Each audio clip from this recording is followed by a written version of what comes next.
एक समय की बात है। एक गांव में चक्षुपाल नाम के तपस्वी भिक्षु रहते थे। वे बहुत ज्ञानी और धर्मनिष्ठ थे, लेकिन उनके जीवन में एक कमी थी। वे देख नहीं सकते थे। एक बार यात्रा के दौरान रात में अनजाने में उनके पैरों तले कुछ कीड़े मकोड़े कुचल गए। ये देखकर बुद्ध के शिष्यों को आश्चर्य हुआ। उन्होंने पूछा, हे बुद्ध, चक्षुपाल इतने नेक और ज्ञानी हैं, फिर भी वे अंधे क्यों हैं? क्या यह उनके कर्मों का फल है? बुद्ध मुस्कुराए और शिष्यों को उनके पिछले जन्म की कथा सुनाई। उन्होंने कहा, चक्षुपाल पहले जन्म में एक प्रसिद्ध चिकित्सक थे। एक दिन एक बूढ़ी औरत अपनी आंखों का इलाज कराने उनके पास आई। उसने वादा किया कि यदि उसकी आंखें ठीक हो गईं, तो वह और उसके बच्चे जीवन भर उनकी सेवा करेंगे।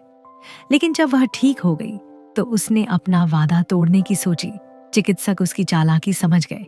क्रोध और बदले की भावना में उन्होंने ऐसी दवा दी जिससे उसकी आंखों की रोशनी हमेशा के लिए चली गई। बुद्ध ने कहा, उसी पाप के कारण आज चक्षुपाल अंधे पैदा हुए।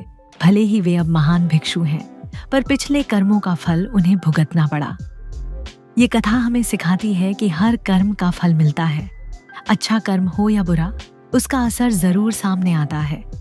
इसलिए हमेशा अच्छे कर्म करें, क्योंकि आपकी नीयत और मंशा ही आपके भविष्य का निर्माण करती है। अच्छे कर्म ही आपका भविष्य बनाते हैं।